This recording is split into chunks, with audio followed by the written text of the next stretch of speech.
Բարև ձեզ հարգելի դիտողներ, սովորենք միասին նավակով մատ հայտարարել։ Երրորդ դասարանի տետր, դաս 30 և 31։ Առաջին տրամագրի պահանջն է մատ 1 քայլից։ Նավակը հնարավոր շախ ունի 2 տեղից, պետք է հաշվի առնենք սև արքայի հաջորդ հնարավոր քայլը։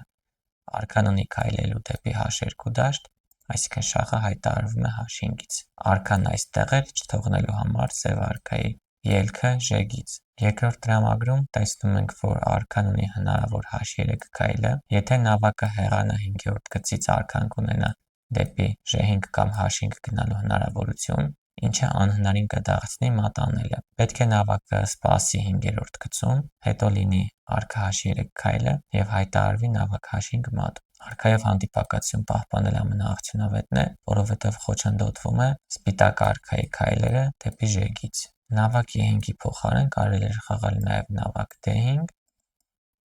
նավակ C5, B5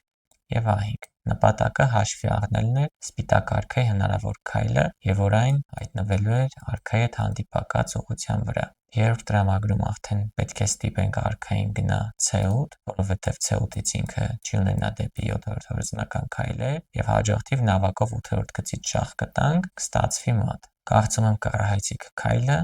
նավակ E5-ն է։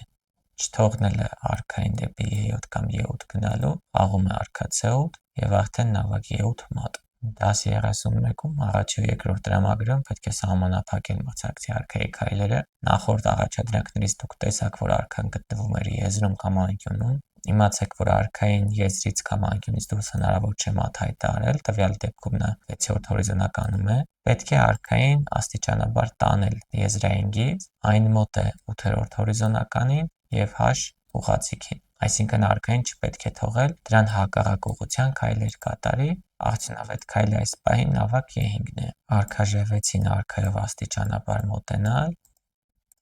նավակով խաղալ արդեն F5, սահմանափակել արքայի քայլերը, արդեն թողնել նրան այս դաշտերում խաղալու հնարավորություն եւ աստիճանաբար փորձել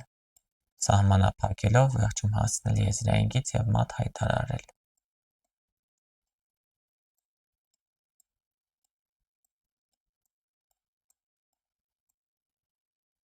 Երկրորդ տրամագրում նույնպես պետք է սահմանափակող քայլ անենք։ Այստեղ կարելի է խաղալ նավակ D3,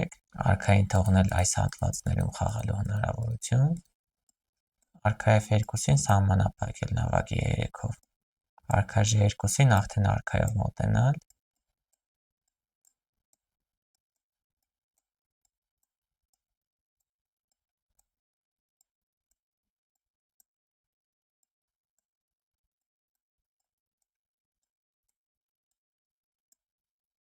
Ձեր առաջադրանքների պահանջը չէ մատ անելը, ուղղակի տեսեք, թե ինչպես է դա տեղի ունենում, արքա եւ նավակի համագործակցություն, թույլ կողմի արքային դեպի եզր կամ անկյուն տանելով, վերջում մատ անելով։ Երրորդ առաջադրանքի պահանջն է մատ հայտարարել 4 քայլից, առաջին քայլը խաղացվում է նավակ C7, արքան գնալու է out, գա B8, չունի այլ հնարավոր քայլ։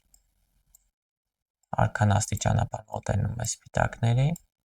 եւ արդեն հսկելով A7 դաշտը նավակը կարողանում է մտնել 8-րդ գծից շախ տալ եւ արդյունքում ստացվի մատ։ Այսպիսով քայլաշարը պատկերացնելու համար նավակով եւ արքայով մրցակցի արքային տանում ենք խաղադաշտի եզր կամ անկյուն, հսկում, որ դա